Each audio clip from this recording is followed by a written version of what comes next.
Simbora, minha gente, rumo à excelência em busca de um novo agro, uma mentalidade empreendedora e sustentável. Um programa que tem a missão de unir o campo e a cidade. Hoje a gente vai falar sobre as soluções para que o produtor rural se livre das dívidas. E no quadro Impacto Rural, o analista Daniel Dias faz uma análise sobre a polêmica que envolve o dinheiro que é destinado para as ONGs. O Novo Agro começa agora. Você que é produtor rural muitas vezes se vê num mato sem cachorro, porque está devendo e não sabe onde buscar novos financiamentos. A entrevista de agora traz a solução para você.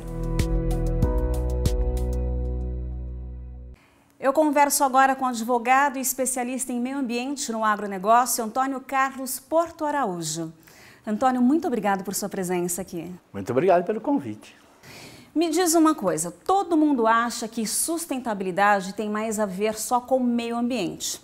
Só que eu penso que vai além disso. Até o mote do nosso programa é empreendedorismo e sustentabilidade. Ou seja, é preciso ser sustentável também financeiramente. A gente vê aí muito produtor quebrado ou quebrando. Onde é que eles estão se enrolando e que conselho você dá para eles? É muito bacana, porque quando começou essa onda de sustentabilidade, sempre pareceu como um problema a mais uma despesa enorme para quem já estava muito endividado, para quem já não tinha muito controle no fluxo de caixa. Então ele trabalhava para, no fim do dia, fechar o caixa, ele não sabia se ele ia ter lucro ou não. Com o tempo e cada vez mais, eles começam a perceber que a sustentabilidade em si é uma maneira de ganhar dinheiro. É uma oportunidade, ele agrega isso no negócio dele, na maioria dos casos, tá? Nós estamos falando primeiro em pequenos negócios, médios negócios. Então ele consegue agregar. Como agregar? Ele, através de cursos, são vários extensionistas, desde Embrapa ou qualquer outro que a gente nem precisa citar agora, ou mesmo o particular. Aí ele começa a reduzir a utilização de agrotóxico, agrodefensivos, agroquímicos em geral, que é caro. Ele consegue melhorar a logística da embalagem, ele consegue melhorar também o transporte. E cada vez mais ele descobre que ele pode agregar valor ao produto. Através de um modo sustentável de produção, limpeza do produto, ele às vezes já embala. Então, vamos pegar o simples, um alface, agora que já vem embalado limpo no saquinho, ele vende por 3, 4 vezes o valor que era antes. Então, são práticas sustentáveis, porque esse precisa ser muito bem cuidado, muito bem limpo, e ele vende muito mais. Então, com essas técnicas, ele descobre que pode ser um bom negócio. Então, a sustentabilidade, ela está aliada à rentabilidade, mas parece que falta uma consciência em relação a isso. Falta consciência porque muitos dos agricultores, dos produtores rurais, eles vêm repetindo o padrão das gerações passadas. E essa repetição de padrão significa o mesmo modelo de produção. Aos poucos eles vão mudando. Se você olhar na história, nós estamos falando no curso da história, em poucos anos que fazem curva de nível, por exemplo, numa grande plantação de cana, num cultivo de cana ou de café. Isso há poucos anos, porque não tinha preocupação tanto com erosão. Há poucos anos, muito menos, começa-se a falar em recuperação de solo de áreas degradadas de pasto. E são milhões de hectares, porque tinha a cultura da abundância, um pasto ficava prejudicado, a terra perdida ia um para o outro. Então, com essa maneira de pensar de um jeito novo, que precisa ser sustentável, cuidar da terra, não pode expandir a fronteira agrícola por causa da necessidade de preservação da floresta, ele precisa aproveitar aquele solo. Então, em poucos anos, a produtividade do Brasil cresce como nenhum outro país.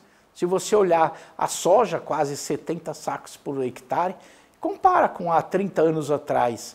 Não eram 30 sacos, quer dizer, 30 anos atrás estava começando a soja, né?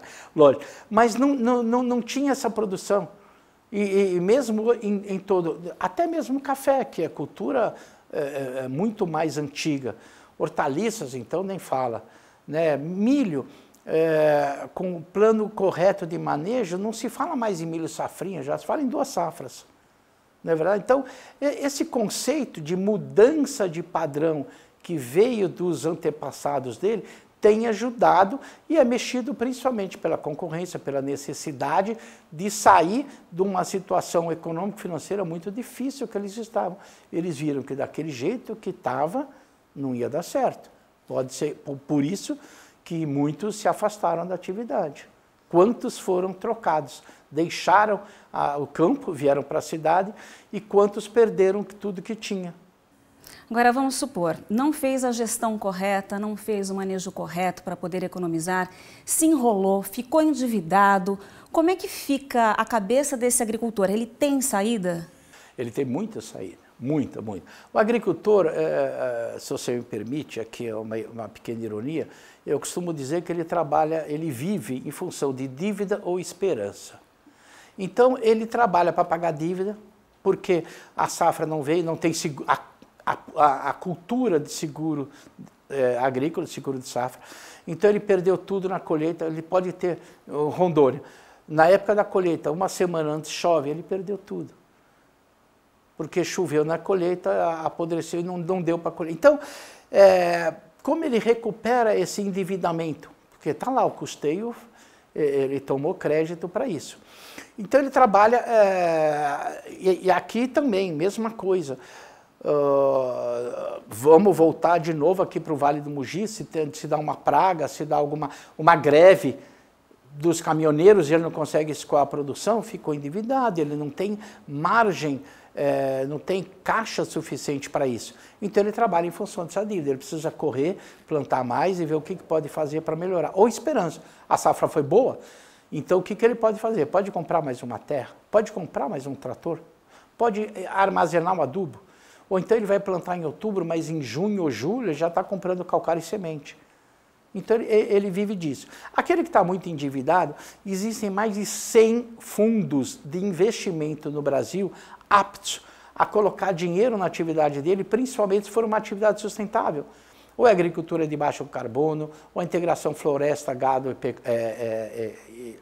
e plantação. É a integração lavoura, pecuária e floresta, né? Exatamente. Então, o que ele faz? É só procurar, né, uma empresa especializada, procurar ajuda ou ir diretamente nos próprios bancos, através do BASA, do Banco do Brasil, o FNO no Nordeste, e todos os outros bancos têm recurso para emprestar para isso. Muitos a fundo perdido, que vem de Banco Mundial, organismos e ONGs internacionais, que querem aproveitar. Ele não sabe, às vezes, dependendo da área que ele tem, que ele pode fazer, vender serviço ambiental, como a gente vê no sul de Minas, nas fazendas de água. As pessoas recebem dinheiro para proteger as nascentes. Então, são várias maneiras, vários modos que estão funcionando, que levam recurso para esse proprietário de terra, esse proprietário rural, para que ele consiga cuidar da atividade dele, mas tendo um colchão financeiro que aguente suportar a época do endividamento e cultivar melhor essa sua esperança. Antônio, você falou aqui várias vezes assim, que eles não sabem, né? Que este agricultor não sabe. Então, onde é que ele tem que buscar essa informação? Ele tem que cobrar do sindicato dele, da associação dele? Por que ele não sabe, já que ele tem tanta coisa boa que ele pode lançar a mão para melhorar a vida dele? Perfeito, perfeito. Primeiro, o endividado, ele não tem cabeça. Vamos olhar no aspecto humanitário, antropológico. O sujeito só pensa em dívida, ele só está focado na dívida. Ele acha que não tem mais saída. E existem os sindicatos, existem as Embrapas da vida, existem as cooperativas, existem os profissionais que vão lá e dão esse auxílio para ele. Existem as cartilhas, né, milhares delas, de sobre tudo quanto é coisa. Aquele que, por que no sul, Santa Catarina, o dejeto de suíno, que era uma coisa pavorosa, 4 vezes mais quantidade que o dejeto humano. E era um perigo ambiental. O que eles fizeram? Alguém pensou, no caso foi uma grande empresa, vou recolher esses dejetos, colocar num biodigestor e gerar energia. Eu resolvo o problema ambiental, gero energia, coloco essa energia para trabalhar na minha fazenda, vendo excedente para o Estado e ainda vendo crédito de carbono porque eu estou deixando de emitir gás de efeito estufa. Gênio, né? Você entendeu? Então, existe saída. O que era um super problema virou a super solução. O boi, antigamente, a cultura nossa, que sempre foi do desperdício, uma grande empresa, há menos de 10 anos atrás, criou um conceito do boi 100%. O boi 100% é vendido até o chifre, e caro. Só o berro que não, né? Só o berro que não, por enquanto, viu? Porque eu acho que já tem gente gravando o som do berrante. Mas é fantástico isso daí, interessante, né? Acho que então eu vou pôr 99,9. Mas, você entendeu? Porque era tudo desperdiçado. Né? Se você pega a madeira na época que nós estamos com esse cuidado ambiental, essa necessidade de certificação da madeira, por que a madeira, até menos de 10 anos atrás, uma madeira que você, quando tinha o plano de manejo adequado, aprovado, estamos pensando nisso, 60% de uma árvore era jogado fora, era queimado, porque era lixo, e lixo dava escorpião nas pequenas comunidades. Porque eles não cortavam rente ao solo, cortavam a altura de 60 centímetros, que era mais fácil a serra, desperdiçava galho e ponta de árvore, porque não servia para nada. O mercado consumidor, que era mal acostumado, só queria tábua larga. Se era tábua de 2,5 centímetros de espessura e pelo menos tábua de 30. Vai numa madeireira, quero uma tábua de 30. Então, essa cultura está mudando aos poucos. Agora, já que está mudando essa cultura, qual é essa nova realidade? Que o agricultor, que o produtor rural, o pecuarista, ele veja qual é a oportunidade que ele tem para sair dessa encrenca que ele está ou alimentar melhor essa esperança que ele tem em progredir, em crescer. Essa história de, se você me permite, essa história de progredir e crescer também foi um grande problema. O Brasil é um país que os juros é muito caro e escasso. Diferente, por exemplo, dos Estados Unidos ou de outro país. E mesmo assim ele tomava crédito para investir. Isso não faz sentido. Mas na cabeça do produtor, até do comerciante e empresário brasileiro, ele pensava, eu vou crescer para lucrar. Ele não sabe que a dimensão da empresa ou da propriedade rural é a dimensão do seu capital. Ele não pensava nisso. E aí ele quebrava. E qual é a forma correta de pensar? E a sustentabilidade veio trazer. Ele tem que lucrar para crescer. Base firme, né? Raiz sólida, para depois crescer. Esse é o pensamento. A sustentabilidade que é, na verdade, o que é? É a perenidade. O seu negócio precisa ser perene, precisa ter vida futura. Então você precisa, o produtor, ele precisa conseguir sair daquele desespero de pensar em fechar o caixa de noite para conseguir pensar em lucro. E muitos não pensam, não conseguem. Ele só pensa no caixa, não pensa no lucro. E às vezes não sabe o preço correto do produto, porque é o que pagam para ele na hora. E ele pode agregar valor a isso. Então é gestão, é má gestão. É falta de melhoria de gestão, é má gestão, é uma indigestão, entendeu? Ele precisa, felizmente, ele precisa, porque tem saída. Se não tivesse saída, o negócio era complicado.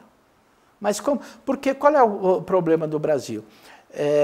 Ou é a gestão, ou é do seu negócio. Se é do seu negócio, não tem muita saída, você vai trocar. Pega um sujeito do Rio de Janeiro, que eu dei o exemplo, ele estava plantando mandioca, faltava água, era complicado, ele passou a plantar pitaia. Necessita de menos água e vende por R$12 o quilo, está ganhando dinheiro. Ou seja, ele mudou. Ele mudou o negócio, é administrativo. Ou se é gestão. Se é gestão, ele pode mudar. Aí se você pega isso para o governo do Brasil, é gestão ou o que é? É gestão? Tem um novo plano de gestão? Então pode ser que mude, pode ser que não. Muito obrigada pela sua participação. Deixe seus contatos aqui para a gente. Eu agradeço muito. O nosso site é agrociclo.com.br. Telefone em São Paulo nosso é o 11 95948 4144. Comigo mesmo, Antônio Carlos. E o Antônio Carlos também participa do seminário gratuito online Radar do Campo. Para acessar, a gente vai rodar um VT para você agora, tá bom? É bem fácil. Participe do seminário online Radar do Campo 100% gratuito. As respostas que você precisa sobre leis ambientais, riscos climáticos, pastagem e solo, controle biológico, gestão estratégica e marketing rural. Tudo de graça pela internet e na hora que você quiser. É fácil. Adicione o WhatsApp 11 99952 9158 e digite a palavra agro. Não perca, é por tempo limitado. Apoio Agrofilmes. A gente faz agora um rápido intervalo e volta daqui a pouco. Até já! Você sabe o que é o Novo Agro? É um programa que mostra o trabalho do produtor rural com base na tecnologia, gestão e sustentabilidade para produzir mais com qualidade, além de preservar o meio ambiente. Entrevistas e análise do mercado agropecuário com quem entende do assunto e aponta soluções. Apresentação Lilian Dias. Novo Agro, empreendedorismo e sustentabilidade. De volta com o Novo Agro e o assunto agora é meio ambiente.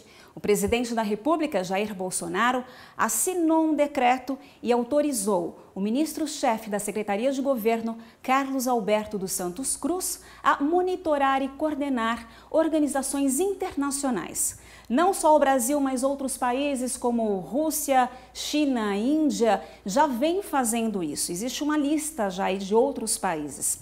Paralelamente a isso, o ministro do Meio Ambiente, Ricardo Salles, suspendeu por 90 dias todos os contratos com o Ministério do Meio Ambiente. Eu vejo essas medidas com muito bons olhos e explico o porquê. Se as empresas privadas passam por auditorias, por que as ONGs não deveriam passar? Afinal de contas, quem não deve, não teme. Apesar de apoiar, eu tenho uma certa preocupação que eu vou dividir aqui com o nosso agroamigo e analista Daniel Dias. Tudo bem com você, Daniel? Tudo ótimo, Lilian. Muito bom falar com os telespectadores do Novo Agro novamente, e principalmente os produtores rurais. Daniel, a minha preocupação é com a sociedade que se vê representada por essas ONGs, ou seja, será que a sociedade pode interpretar mal essa medida? E uma outra preocupação são com os mercados internacionais. Afinal de contas, você mais do que ninguém sabe, né? Tem vivido o mercado aí há anos, o quão foi difícil a gente abrir novos mercados, alguns que estavam travados lá atrás, e de repente vem essa medida e eles podem achar que a gente está negligenciando o meio ambiente e essa conta vai cair nas costas, ou melhor, para variar, do produtor rural. Estou me preocupando à toa ou não? Qual é a sua opinião? De maneira alguma, Lilian, principalmente porque você, além de apresentadora, é uma cidadã e como cidadã você tem todo o direito de estar preocupada. E realmente a população, a grande massa, aí, vamos dizer, pensante da nossa sociedade está preocupada porque a notícia foi modificada, vamos dizer assim, para não falar um termo mais pejorativo. A decisão do ministro Ricardo Salles é extremamente acertada, Lilian. E veja só a deturpação. Disseram que ele suspendeu por 90 dias todos os contratos com ONG. Não é assim. O Ministério do Meio Ambiente suspendeu todos aqueles contratos que estavam em fase de contratação e aguardando assinatura por 90 dias. Os contratos que já estavam assinados e já estão em andamento vão ser todos honrados. E todo esse contencioso de contrato vai passar por uma auditoria de aferição de valores, de prestação de serviços, se condiz ou não com necessidades e tudo mais. É importante dizer, Lilian, que somente dentro do Ministério do Meio Ambiente existem hoje 538 milhões de reais dedicados a ONGs por ano. É R$500 bilhão por ano. Eu te pergunto, não tem malandro no Brasil? Não precisa nenhum contrato ser auditado, não pode, essas ONGs são intocáveis? É claro que não. Precisa ser feito esse trabalho de casa e isso traz mais credibilidade. Só para esclarecer, é importante todos os cidadãos terem em mente, os mais críticos ou não, que as ONGs elas fazem um serviço onde o governo, teoricamente, não consegue chegar ou é ineficiente. Então, no primeiro ponto, as ONGs são amigas da sociedade. mas houve uma deturpação nos últimos anos de dinheiro público, de mau uso, de farra com o nosso dinheiro. E é preciso sim colocar em ordem. É lógico que uma parte da imprensa que também se beneficiou dessa gastança indevida dos últimos anos, tem bombardeado e tacado pedra e fazendo esse alarde. Eu gostaria de estabelecer uma reflexão com você aí de casa, para vocês conseguirem também ter uma opinião sobre se está sendo acertada essa medida do governo Bolsonaro e do nosso ministro do Meio Ambiente ou não. Veja aqui nesse quadro que eu trouxe para vocês. Se você hoje resolve estacionar seu carro num lugar proibido, por tempo, por audácia, por qualquer que seja o seu intuito, você assume um risco calculado, ou seja, você vai pagar R$ 130,16 por essa infração e vai ser somado na sua CNH 4 pontos. Ao assumir esse risco calculado, você também sabe que o dinheiro que você pagou, 5% vai para o FUNSET, que é o Fundo Nacional de Segurança e Educação do Trânsito, e 95% vai exclusivo para sinalizações, engenharia de tráfego e campo, policiamento e educação ambiental. Ou seja, para uma infração de trânsito você tem um risco calculado e um uso devido do dinheiro. Já na questão ambiental, se você fizer um desmatamento ilegal de uma mata ciliar, eu pergunto, existe uma tabela de multa para esse desmatamento? Qual é o valor por hectare que se paga? Não se tem isso, gente. Você sabe por quê? Porque a Lei de Crimes Ambientais 9.605/98, ela tem um apêndicezinho lá que diz o seguinte: o fiscal deve observar critérios como a gravidade do fato, os antecedentes e a situação econômica do infrator. Ou seja, é por uma questão subjetiva que se valora uma multa ambiental. Olha a discrepância. No trânsito, você tem preço fixo e o dinheiro tem uma destinação exata. No crime ambiental, o fiscal que decide quanto que você... Ele olha no teu olho e fala, esse caboclo tem dinheiro, vou meter multa aqui. Ó, Daniel, eu já vi arte subjetiva, agora multa subjetiva... Você viu como é que é o trem, Lília? E aí não pode auditar o que está acontecendo. Mas olha só o que está acontecendo. As belezinhas fizeram um decreto, e isso foi sancionado pelo governo, pelo ex-presidente da República, aonde você pode ter 60% de desconto no valor da multa, desde que você pague os 40% diretamente para projetos ambientais escolhidos pelo próprio governo. E as ONGs, minha gente, podem ser as beneficiadas diretas. Ou seja, Lília, tá certo ou não tá certo parar tudo isso por 90 dias, o presidente da República nomear um secretário para fiscalizar e dar um pente fino em tudo isso, tá? Se os auditores vão lá e colocam a multa do valor que eles querem, depois dão um desconto de 60%. E aí fala, mas paga para esse cara aqui, ó. Paga para esse projeto, não paga para mim, governo, paga para esse cara aqui. Esse cara que resolve não pode ser questionado, não pode ser nem um pouco auditado. Tem uma regra básica na administração. Quem confere não paga.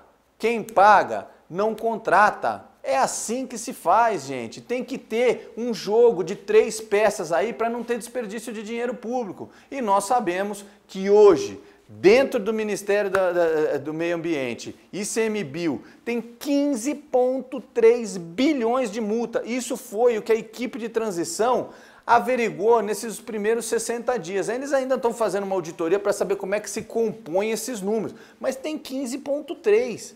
E veja só o quão grave é isso e contaminante. Hoje, devido à situação financeira de alguns estados e alguns municípios, eles estão entrando com recurso na justiça e estão conseguindo a autorização para usarem os recursos das multas de trânsito para pagar a folha de pagamento.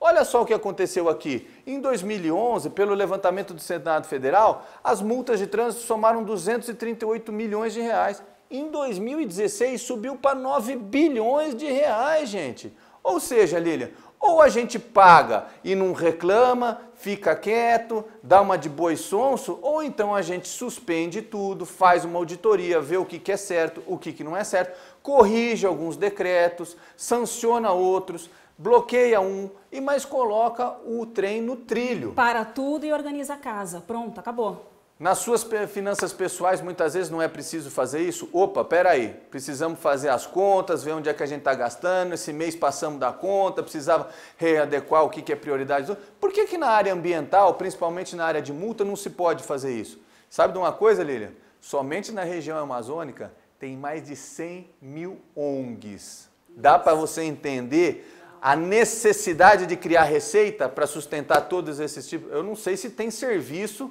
para 100 mil ONG, mas que tem. Você pode olhar as declarações de ministros, de alguns gestores de Estado bem gabaritados, eles vivem falando desse número. É complicado. É bem complicado, Daniel. Obrigada pela sua participação e te espero na semana que vem. Obrigado você, Lilian. E para você, telespectador Novo Agro, e principalmente os produtores rurais, calma que a tendência de tudo é dar certo. Vamos que vamos! E para você que está em casa e é da cidade, eu quero deixar bem claro que a gente não está aqui só para defender produtor rural, não. A gente puxa a orelha quando tem que puxar, mas também a gente mostra a realidade. Então, é possível sim preservar e produzir.